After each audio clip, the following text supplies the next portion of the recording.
বন্ধুসকল, আজি অলপ দিনৰ পৰা আমি দেখিবলৈ পাইছোঁ আমাৰ সংবাদ মাধ্যমতে হওক বা ছ'চিয়েল মিডিয়াতে হওক এজন সৰু ল'ৰা এজন তেখেত বৰকৈ ভাইৰেল হৈছে আৰু বিভিন্ন আপত্তিজনক মন্তব্য তেখেতে দিয়া আৰম্ভ কৰিছে। সেই সৰু ল'ৰাজন যিজনৰ কথা কৈছোঁ আপোনালোকে নিশ্চয় নামটো শুনিছে, দীপাংকৰ নাথ তেখেতৰ নাম।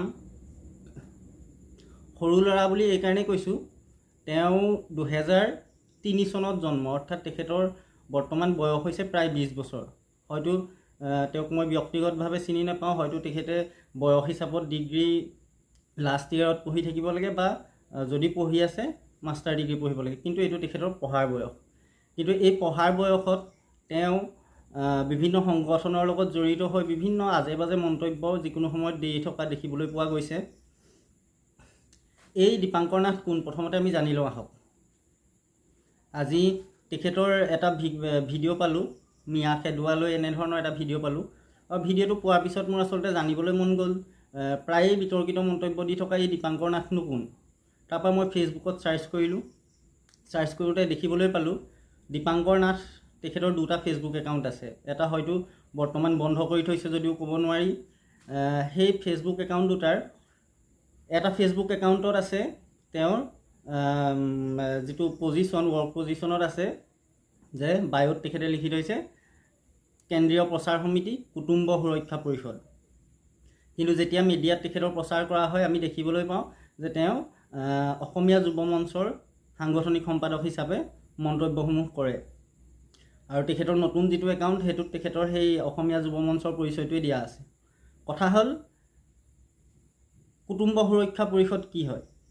কুটুম্ব সুৰক্ষা পৰিষদ সেইটোৱেই সংগঠন যিটো সংগঠন অসমৰ সমাজখন বিশৃংখল কৰিবলৈ অহৰহ চেষ্টা কৰি থকা সত্যৰঞ্জন বৰা নামৰ যিটো মানুহ আছে, যিজন ব্যক্তি আছে, সেই সত্যৰঞ্জন বৰাই সৃষ্টি কৰা এটা সংগঠন হৈছে কুটুম্ব সুৰক্ষা পৰিষদ। আৰু এই দীপাংকৰ নাথ সেই কুটুম্ব সুৰক্ষা পৰিষদৰ লগত জড়িত বুলি এইকাৰণে কৈছোঁ কাৰণ তেওঁৰ এটা ফেচবুক একাউণ্টত সেইটো এতিয়াও দিয়া আছে আৰু প্ৰাক্তন বুলিও দিয়া হোৱা নাই, গতিকে হয়তো তেওঁ এতিয়াও সেই দায়িত্বত আছে। কিন্তু এই 20 বছৰতে তেওঁ দুটা সংগঠনত গ'ল, এইটো এটা উল্লেখনীয় কথা। কথা হ'ল সেই সত্যৰঞ্জনৰ আচলতে আদৰ্শবিলাক লৈ তেওঁ অসমীয়া যুৱ মঞ্চৰ জৰিয়তে মন্তব্যসমূহ দি পেলাই সমাজখন বিশৃংখল কৰাৰ চেষ্টা কৰি থকাটো অত্যন্ত ভুল কৰিছে। যিহেতু ল'ৰাজন সৰু হৈ আছে সেইকাৰণে তাক সোঁৱৰাই দিব বিচাৰিছোঁ যে এইটো তেওঁৰ পঢ়া শুনা অধ্যয়ন কৰাৰ সময়। এই সময়ত তেওঁ মন্তব্য দি ইটো সিটো কৰি থকাতকৈ আচলতে তেওঁ প্ৰথমতে অধ্যয়ন কৰি ল'ব লাগে বিষয়সমূহ, তাৰপিছত মন্তব্য দিব লাগে। আজি যিটো ভিডিঅ' দেখিলোঁ সেই ভিডিঅ'টোত তেওঁ কেতবোৰ তাৎপৰ্যপূৰ্ণ বিতৰ্কিত কথা কোৱা দেখিবলৈ পোৱা গৈছে। তাৰে এটা কথা হ'ল যে মিয়াই খেতি কৰিব নাজানে, যি জানে কেৱল অসমীয়াই জানে। মিয়াই খেতি কৰিব নাজানে, মিয়াৰ দম ফালি মাৰিলে লাভ নাই, মিয়াই একো কৰিব নাজানে, যি কৰিব জানে অসমীয়াই কৰিব জানে। এইখিনিত তেওঁক উত্তৰটো দিবলৈ বিচাৰিছোঁ যে হয় অসমীয়াই জানে, ময়ো এজন অসমীয়া যুৱক, অসমীয়াই কাম কৰিব জানে। আৰু যি মিয়াসমূহে কৈ আছে যে মিয়াইহে কাম কৰিব জানে, অসমীয়াই নাজানে, সেইটো ভুল। কিন্তু কথাটো হ'ল কি, সেই যিসকল মিয়াই কৈ আছে যে কেৱল মিয়াই কাম কৰিব জানে, আৰু এই যি দীপাংকৰ নাথ বোলা ল'ৰাটোৱে কৈছে যে কেৱল অসমীয়াই কাম কৰিব জানে, দুইটাই ভুল। সকলোৱে কাম কৰিব জানে। জাতি কাম হওক বা ভাল কাম বেয়া কাম, ক'তো জাতি ধৰ্মৰ কথা নাথাকে। যাৰ কাম কৰাৰ ইচ্ছা থাকে সি যি ধৰ্ম হ'লেও পাৰে, সকলো ধৰ্মতে সকলো ধৰণৰ মানুহ পোৱা যায়। গতিকে ইয়াত জাতি ধৰ্মৰ কথা নাহে। সেইকাৰণে সেই কথাটো সৰু ল'ৰাজনক এজনক বুজাই দিব বিচাৰিছোঁ। তেওঁ কথাটো দীপাংকৰ নাথে কথাটো বুজি পোৱাটো ভাল। তাৰ দ্বিতীয়তে তেওঁ এটা আৰু গুৰুত্বপূৰ্ণ মন্তব্য কৰিছিলে যে খাৰুপেটীয়া চাৰুপেটীয়া যত যিমান মিয়া বজাৰ আছে সকলো উচ্ছেদ কৰিব লাগে।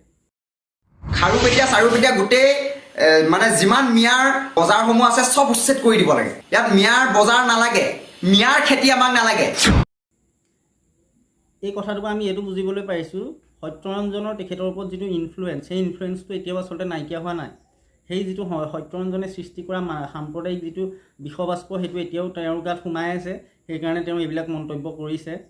লগতে আমাৰ অসমৰ মন্ত্ৰী মুদাগৰসকল বিশেষকৈ মুখ্যমন্ত্ৰীয়েও এনেধৰণৰ কিছু এনেধৰণৰ সাম্প্ৰদায়িক বিষবাস্প বিয়পোৱা তেওঁ নিজেই সেইদিনাখন কৈছিলে যে মিয়া উঠাই দিম, এনেধৰণৰ কথাবোৰ কৈ থকাৰ কাৰণে আচলতে এইটো সমাজত এটা যে বেয়া প্ৰভাৱ পৰিছে এইটো এটা প্ৰমাণ। গতিকে এই দীপাংকৰ নাথক এটা কথা ক'ব বিচাৰোঁ যে কাকো উঠোৱা কাকো খেদোৱাৰ কোনো প্ৰয়োজন নাই। সকলোৱে নিজে নিজে কাম কৰিব লাগে, নিজে নিজে আগবাঢ়ি আহিব লাগে। তুমি ওলাই আহা, তুমি মন্তব্য দি থকাতকৈ কাম কৰা, খেতি কৰা, পাচলিলৈ যোৱা বজাৰ নিজেই তোমাৰ দখলত আহিব। তাৰ কাৰণে তুমি কোনো মন্তব্য দি থকাৰ প্ৰয়োজন নাই। আৰু এটা কথা তেওঁ কৈছিলে, গুৰুত্বপূৰ্ণ কথা কৈছে, সেইটো যে ৰামসিংহই কৈ গৈছিলে অসমীয়াই কি কৰিব নোৱাৰে। তাহানি যুগতে কিন্তু ৰামসিংহই কৈ গৈছিল যে অসমীয়া সৈন্যই কি কৰিব নোৱাৰে। সঁচা কথা, ৰামসিংহই কৈ গৈছিলে অসমীয়াই কি কৰিব নোৱাৰে। কিন্তু সেই ৰামসিংহই যিটো অসমীয়া জাতিৰ কথা কৈ গৈছিলে, সেই অসমীয়া জাতি এতিয়া হৈ আছেনে নাই? সেই তেতিয়াৰ যি অসমীয়া জাতি আছিলে, বৃহত্তৰ অসম আছিলে, সেই অসমো এতিয়া নাই, সেই ৰামো নাই, সেই অযোধ্যাও নাই। এতিয়া সেই অসমীয়া জাতিৰ যি ৰাতিটোৰ ভিতৰতে গড় নিৰ্মাণ কৰিব পাৰিছিলে, এতিয়া কেইজন অসমীয়া যুৱকে ৰাতিটোৰ ভিতৰত মাতিলে ওলাই যাব? ফেচবুকত বহিলৈ ঘৰত বহি মন্তব্য দি থকাটো সহজ, কিন্তু ওলাই কোন যাব পাৰিব? কোনো যাব নোৱাৰে। সেইটো সঁচা কথা, মানি ল'বই লাগিব। গতিকে এই কথাটো সেই সৰু ল'ৰাজনক বুজাই দিব বিচাৰিছোঁ যে ৰামসিংহই কোৱা অসমীয়া জাতিটো এতিয়া নাই। আমাৰ কাম এইটোহে যে আমি নিজে নিজে সকলোৱে কাম কৰি সেই ৰামসিংহই যিটো অসমীয়া জাতিৰ কথা কৈ গৈছিলে, সেই ধৰণৰ অসমীয়া জাতিটো আমি গঠন কৰিব লাগে। এই এটা গান আছে নহয়, অসমীয়া বুলি গৌৰৱী নহ'বা, আছে বুলি ভাবি নাথাকিবা। সেই কথাটো আমি আচলতে বৰ্তমান অনুধাৱন কৰিব লাগে। তাৰপিছত তেওঁ এটা অত্যন্ত হাঁহি উঠা কথা কৈছে যে মৰুভূমিৰ পৰা অহা মিয়াই অসমত দপদপাবলৈ ক'ত অধিকাৰ পালে। মানে মৰুভূমিৰ পৰা অহা মিয়াই অসমৰ সাৰুৱা মাটিত দপদপাবলৈ ক'ত অধিকাৰ পালে? প্ৰথম কথাটো তেওঁ এই কথাটো কৈ পেলাই এইটোৱে প্ৰমাণ কৰিছে যে তেওঁ ইতিহাসৰ ওপৰত ন্যূনতম জ্ঞান নাই। কাৰণ যিসমূহ মিয়া আছে, মিয়াখিনি মৰুভূমিৰ পৰা অহা নহয়। তেওঁ নিশ্চয়কৈ মৰুভূমি বুলি কৈ পেলাই ইছলামিক দেশসমূহৰ কথাই কৈছে, কিন্তু ইছলামিক দেশসমূহৰ পৰা অহা নহয় যিসকল মিয়া। আচলতে এই মিয়াসকল অবিভক্ত ভাৰতবৰ্ষৰ বংগদেশৰ পৰা ধৰি অসমৰ নামনি যি অংশ, নামনি আৰু বৰাক ভেলী, আৰু যি পশ্চিমবংগ আৰু এই যিখন বাংলাদেশ, এই যিখন বৃহত্তৰ বংগদেশ আছিলে, সেই বংগদেশৰ অবিভক্ত ভাৰতবৰ্ষৰে মানুহ হয় এই মিয়াসকল। আৰু তেওঁলোক কোনো মৰুভূমিৰ পৰা অহা মুছলমান নহয়, তেওঁলোক আচলতে ধৰ্মান্তৰিত হোৱা এই ভাৰতভূমিৰে একোজন ভূমিপুত্ৰ। গতিকে ইয়াৰ লগত আৰু এটা কথা, তেওঁ যি দপদপনিৰ কথা কৈছে, আচলতে দপদপনি যিটো শব্দ বৰ্তমান আহি আছে, দপদপোৱাৰ প্ৰয়োজন কি আছে? আমাৰ সমাজখনত শান্তি লাগে, সম্প্ৰীতি লাগে, সমৃদ্ধি লাগে, আৰু কি লাগে? দপদপাই ফুৰিবলৈ কি আছে? দপদপাই ফুৰাটো কাৰ কাম? আমি হিটলাৰ নি? দপদপাই ফুৰিম?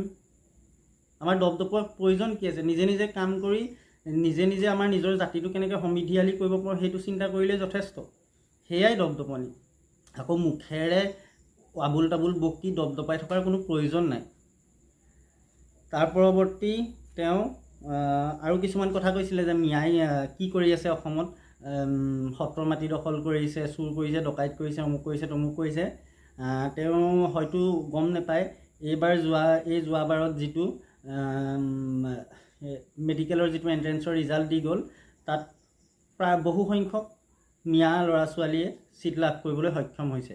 গতিকে আজিৰ মিয়া সেই আগৰ মিয়া হৈ থকা নাই, কিন্তু আমি আজিৰ অসমীয়াও আগৰ অসমীয়া হৈ থাকিব পৰা নাই।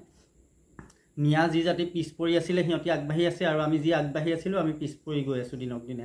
গতিকে কথাবোৰ বুজি আমি হাতে কামে নিজৰ কৰ্মত গুৰুত্ব দিব লাগে। হাতে কামে মানে মই এইটো কোৱা নাই, সেই কি কয়, এই দীপাংকৰ নাথ বোলা যিজন ল'ৰা, তেওঁ আৰু এটা কথা কৈছিলে যে যদি অসমৰ মুখ্যমন্ত্ৰী হিমন্ত বিশ্ব শৰ্মা ডাঙৰীয়াই যদি এটা আহ্বান কৰে, উজনিৰ পৰা ল'ৰা হাতত হেংদাং লৈ জয় আই অসম বুলি মিয়া খেদিবলৈ ওলাই যাব।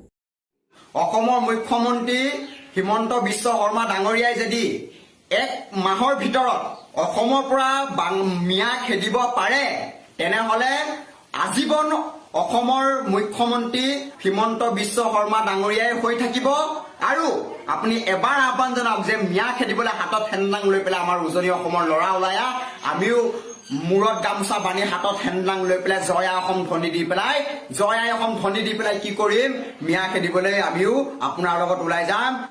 তেওঁৰ আহ্বানত কোনো ওলাই নাযায়, প্ৰথম কথা। দ্বিতীয় কথা, অসমত যুদ্ধ সৃষ্টি কৰা, গৃহকণ্ডল সৃষ্টি কৰাৰ কোনো প্ৰয়োজন নাই। সৰু হৈ আছা ভাইটি, পঢ়া শুনা কৰি অলপ জ্ঞান অৰ্জন কৰা। জ্ঞান অৰ্জন কৰি তোমাৰ ৰাজনীতি কৰিবলৈ বহুত সময় আছে।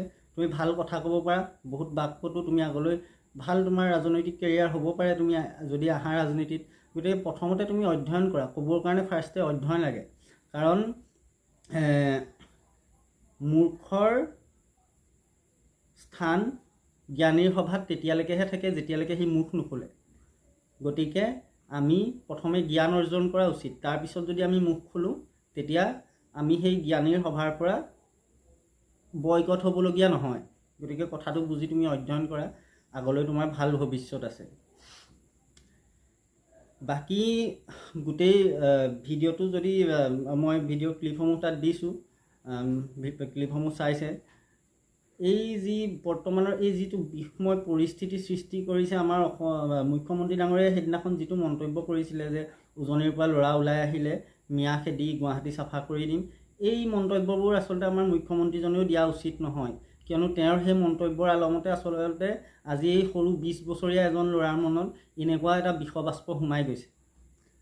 সেই এজন ল'ৰাই মুখেৰে প্ৰকাশ কৰিছে, আৰু বা কিমান ল'ৰাই মুখেৰে প্ৰকাশ কৰা নাই। তাৰেই তেনেধৰণৰ মানসিকতাৰে পৰিণতি হয়তো হ'ব পাৰে। যোৱা দুদিন আগত মৰিগাঁৱত যিটো গণহত্যাৰ ঘটনা হৈ গ'ল, গণহত্যাৰ পৰিৱেশ এনেধৰণেই আহে। মানুহৰ মূৰত সৰু সৰুকৈ বিষবাষ্প সোমোৱাওঁতে কেতিয়াবা সৰু কথা এটাত যেতিয়া সি যিটো মানুহক মনৰ পৰা এটা ঘৃণা মানুহ এটাৰ প্ৰতি আহি থাকে, সেই মানুহটো সন্মুখত পালে কিবা এটা কথাৰ থোটা মোজা লগাৰ পিছতে তেওঁৰ লগত সেই তেনেধৰণৰ এটা কাণ্ড হৈ যায়। গতিকে এই সমাজখন বিষবাষ্প বিয়পোৱা কামটো আমাৰ ৰাজনীতিক যিসকল নেতা আছে তেওঁলোকে কৰাটো উচিত নহয়। তেওঁলোকক ৰাইজে ৰজা পাতিছে, ৰজা নাই পতা, জনপ্ৰতিনিধি পাতিছে। গণতন্ত্ৰত জনপ্ৰতিনিধি থাকে, ৰজা নাথাকে। এই জনপ্ৰতিনিধি তেওঁলোকক পাতি দিছে উন্নয়ন কৰিবৰ কাৰণে, সমাজখনত খামখেয়ালি সৃষ্টি কৰিবৰ কাৰণে নহয়। গতিকে এই আমাৰ জনপ্ৰতিনিধিসকলেও এই কথাসমূহ বুজি পেলাই অলপ সংযত হৈ যেতিয়া কথা কয়, তেওঁলোকক বহুত মানুহে চাই থাকে, ফ'ল' কৰে। সেইকাৰণে তেওঁলোকে যেতিয়া কথা কওঁতে গহীন গম্ভীৰ হৈ চিন্তা চৰ্চা কৰি কামবোৰ কৰিব লাগে। জুই লগাই দিয়াটো সহজ, কিন্তু নুমুওৱা সহজ নহয়। দেখিছেই মণিপুৰত কি ধৰণে আজি প্ৰায় 3 মাহ হৈ গ'ল জুই লাগি যোৱাৰ পিছত আজি আমাৰ দেশৰ প্ৰধানমন্ত্ৰী ডাঙৰীয়াই না মণিপুৰৰ ওপৰত এষাৰ মন্তব্য দিবলৈ সাহস কৰিছে, না মণিপুৰলৈ যাবলৈ সাহস কৰিছে। গতিকে শান্তিৰ সমাজখনত জুই লগোৱাৰ চেষ্টা নকৰাটোৱেই ভাল। আৰু এই দীপাংকৰ নাথ বোলা যিজন সৰু ল'ৰা, এই ল'ৰাজনক মই এটা কথাই আহ্বান জনাম, ভাইটি তোমাৰ ভাল ভৱিষ্যত আছে, পঢ়া শুনা কৰা, অধ্যয়ন কৰি জ্ঞান অৰ্জন কৰা। আৰু জ্ঞান অৰ্জন কৰাৰ পিছত জ্ঞানীৰ সভাত এনেও স্থান পাবা। কিন্তু তাৰ আগতে যদি তুমি জ্ঞানীৰ সভাত স্থান ল'বলৈ বুলিয়েই যদি যি মন্তব্য কৰি থাকা, তেনেহ'লে তোমাৰ এই যে ক'লা এই মৰুভূমিৰ পৰা অহা মিয়া, এনেধৰণৰ তোমাৰ আচলতে কথাৰ পৰা যে তোমাৰ অধ্যয়নটো অত্যন্ত কম হৈ আছে, এনেধৰণৰ কথাই আচলতে প্ৰকাশ পাব। গতিকে তুমি অধ্যয়ন কৰা, তোমাৰ ভৱিষ্যত ভাল আছে। আৰু আজিলৈ ভিডিঅ'টো ইমানেই। ধন্যবাদ। জয় অসম। যদি চেনেলটো এতিয়ালৈ ছাবস্ক্ৰাইব কৰা নাই, অনুগ্ৰহ কৰি ছাবস্ক্ৰাইব কৰি দিব।